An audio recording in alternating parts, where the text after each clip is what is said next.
కూటమి ప్రభుత్వం వచ్చిన తర్వాత మాకు ఫ్రీ గ్యాస్ వచ్చింది సార్. తర్వాత మీరు మా మదర్ రావడం అనేది చాలా సంతోషం. ఇప్పుడు దాకా ఎమ్మెల్యే కూడా మా ఊరిని విజిట్ చేసినట్టు లేదు సార్, ఎవ్వరు రాలేదు ఇంతవరకు. ఎమ్మెల్యేలు అయితే మేము పక్క నుండి వెళ్ళి అడిగినప్పుడు నందిగర గ్రామం ఎక్కడుందని కూడా వాళ్ళకి తెలియదు సార్. ఓట్లు అడగడానికి వచ్చారా? ఓట్లు అడగడానికి అయితే వచ్చారు కానీ సార్ మేము సమస్యను తీసుకెళ్లి పరిష్కరించండి అంటే చెప్తేనేమో ఓట్లు అడగడానికి వచ్చారా? వచ్చారు సార్, ఓట్లకి అయితే వచ్చారు కానీ సమస్య తీసుకెళ్తేనేమో మీ ఊరు ఎక్కడుందో తెలియదు అన్నారు సార్.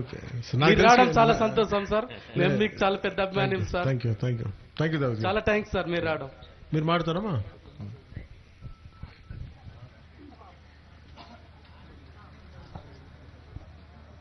చెప్పండి, మీరు మాట్లాడండి సార్. మనస్ఫూర్తిగా హృదయపూర్వకంగా ధన్యవాదాలు సార్. నేను ఎంజీఎన్ఆర్ఐజెస్ నుంచి ఫీల్డ్ అసిస్టెంట్స్ గా పనిచేస్తున్నాను సార్.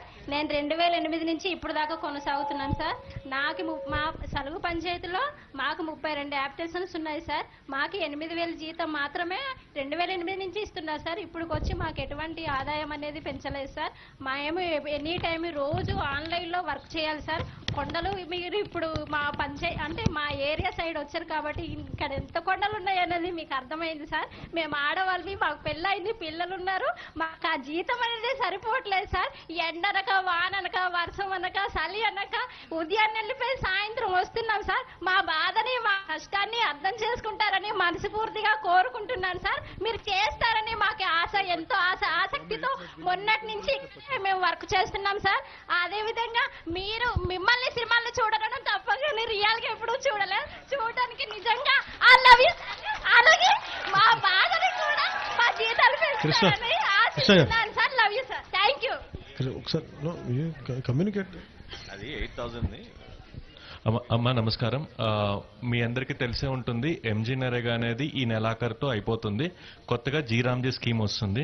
నిజం చెప్పాలంటే డిప్యూటీ సీఎం గారు జనవరి 1వ తారీఖునే మీ అందరికీ మంచి చేయాలని చెప్పి డిసైడ్ చేశారు. కాకపోతే ఎంజీ నరేగా కొత్త రూపం దాల్చడం వల్ల బీబీ జీరామ్జీ గైడ్లైన్స్ వచ్చిన తర్వాత వెంబటనే మీకే కాదు ఆ రూరల్ డెవలప్మెంట్ ఉన్న ప్రతి ఎంప్లాయీకి ఏ విధంగా మంచి చేయాలో కార్యాచరణ అనేది ఉంటుంది.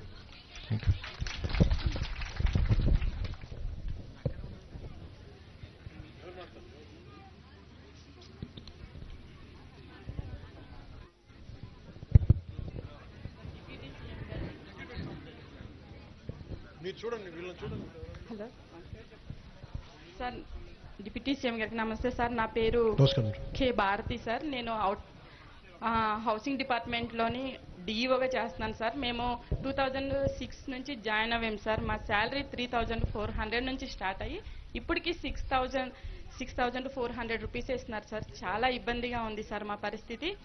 మేము ఇప్పుడు యూనియన్గా ఎస్సీ ఎస్టీ యూనియన్గా ప్రిపేర్ అయ్యి మేము 576 మెంబర్స్ ఉన్నాం సార్. మా స్టేట్ మొత్తం 576 మెంబర్స్ ఉన్నాం సార్. ఓవరాల్గా అయితే 2,600 మెంబర్స్ ఉన్నాం సార్. మాకేమైనా బ్యాక్లాగ్ పోస్టులు తీస్తే data entry operators, next outsource working inspectors ఏమైనా అవకాశము ఇవ్వగలుగుతారని కోరుతున్నాను సార్. మిమ్మల్ని చూసినందుకు మాకు చాలా ఆనందంగా ఉంది సార్. మనోహర్ సార్ చాలా thank you sir. And deputy CM గారు థ్యాంక్ యూ సార్. జిల్లా కలెక్టర్ గారు కూడా థ్యాంక్ యూ సార్. సార్ దయచేసి మాది కొద్దిగా పరిష్కరించండి సార్ ఈ సమస్యని. అమ్మ, మీకు మన హౌసింగ్ కార్పొరేషన్ ద్వారా మిమ్మల్ని తీసుకున్నారు కాబట్టి మీకు సెలక్షన్ జరిగేటప్పుడు మీకు వెయిటేజ్ ఇస్తారు. అప్పుడు ప్రభుత్వం నుంచి తప్పకుండా కన్సిడర్ చేయొచ్చు. ఎందుకంటే మీకు తెలిసిన విషయమే, కాంట్రాక్ట్ ఎంప్లాయీస్ మేము నామ్స్ అంతకన్నా ఎక్కువ తీసుకెళ్ళలేము. కానీ ఖచ్చితంగా అనేక సందర్భాల్లో కేబినెట్ మీటింగ్ లో గౌరవ ముఖ్యమంత్రి గారు, ఉప ముఖ్యమంత్రి గారు దీని గురించి మాట్లాడారు. ఎందుకంటే ఎన్నికలప్పుడు కూడా మీ అందరికీ కూడా న్యాయం చేయాలనే ఒక మాట ఖచ్చితంగా అప్పుడు అన్నారు. కాబట్టి అది ఖచ్చితంగా పరిశీలన ఉంటుంది. తప్పకుండా మన కూటమి ప్రభుత్వం నుంచి మీకు ఆ న్యాయం జరుగుతుంది. కొంచెం ఓపికగా ఉండండి, తప్పకుండా జరుగుతుందమ్మా, చేస్తారు. అంటే 20 ఇయర్స్ మాది ఇప్పుడు 40+ ఇయర్స్ సార్. మేము ఎక్కడికి వెళ్ళి కూడా మేము బ్రతకడానికి మాకు ఈ ఛాన్స్ లేదు సార్. మేము ఈ ప్రభుత్వం ఉన్నప్పుడే మమ్మల్ని తీసుకున్నారు కాబట్టి మీరు ఇప్పుడు ఉన్నప్పుడే మాకు న్యాయం చేయాలని కోరుకుంటున్నాం సార్. ధన్యవాదాలు సార్.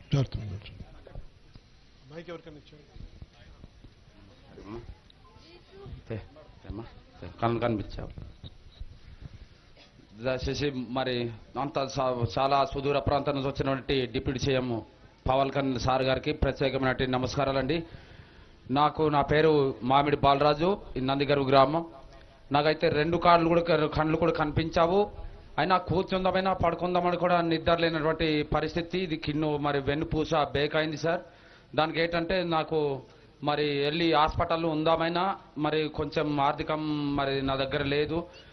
మన ప్రభుత్వం వాళ్ళు మనకు ఎంతో కొంత 6,000 రూపాయలు ఇస్తున్నారు, కానీ మాకు 2 పిల్లలకి మా ఆవిడికి నాకు కొద్దిగా ఖర్చుకు సారట్లేదు సార్.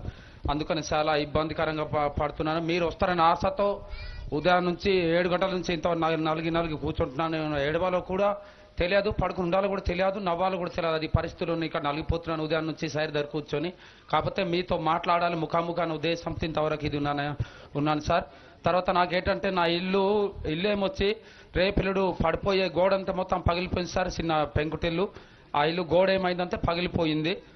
దయచేసి అది ఇప్పటికైనా సరే అది పరిశీలించి మరి గృహం మరి ఇల్లు నిర్మించి ఇస్తారని మరి ఆశిస్తున్నాం సార్. ఏంటంటే అది మీరు గ్రాంటింగ్ చేసి ఇచ్చినా కూడా నేను కట్టుకోలేని పరిస్థితి సార్. అలాగే అందుకని మీరే అది ఒక సొంత మరి గృహం నిర్మించి ఇస్తారని మరి కాలకాలానికి దినానికి మీ కుటుంబంలో నేను రుణపడి ఉంటాను సార్. మీకు ఇంకా ఏమిచ్చి రుణం తీర్చలేను. నాకు ఒక ఇలాంటి ఇప్పుడు ఇందాక చెప్పినట్టు ధర్మరాజు చెప్పినట్టు కొండల్లో లోయల్లో గుట్టాల్లో కూడా తాతలు నాకు ఇప్పుడు మరి 51 సంవత్సరం సార్ నాకు. అయినా నేను ఇంతవరకు కూడా ఏ ముఖ్యమంత్రి, ఎమ్మెల్యే, ఎంఆర్ఓ, ఎంపీలు కూడా ఇప్పుడు ఇక్కడ దాకా కూడా వచ్చింది లేదు. ఒక నిమిషం సార్. ఇల్లు గురించి అడిగారు, మనం కట్టించే ఖచ్చితంగా ఇల్లు కట్టించి ఇచ్చేస్తాం చెప్తాను. ఒకసారి మన గౌరవ మంత్రి గారు మాట్లాడతారు, మనోహర్ గారు కొన్ని అడుగుతారు, చెప్పండి సమాధానం. కాదు, మీకు ప్రభుత్వ పథకాలు ఏమైనా అందుతున్నాయా? ఇది పెన్షన్ కాకుండా? పెన్షన్ కాకుండా ఏమి లేదు సార్. అది రైతు భరోసా ఇప్పుడు పిఎం కిసాన్ ఉంది కదా సార్, అదేమో ముందు అమ్మగారు ఉంది సార్. అమ్మగారు అకౌంట్లో పడేది అది. ఆ తర్వాత ఏమొచ్చి తర్వాత మా ఆవిడ అకౌంట్ ఇస్తేమో మా ఆవిడలో ఏమంటుందంటే పోస్టల్లో ఇక్కడ మరి ఎలిజిబుల్ లిస్టులో కొట్టి ఆధార్ కార్డు కొట్టి చూస్తే పోస్టల్లో పడినట్టు ఉంది సార్.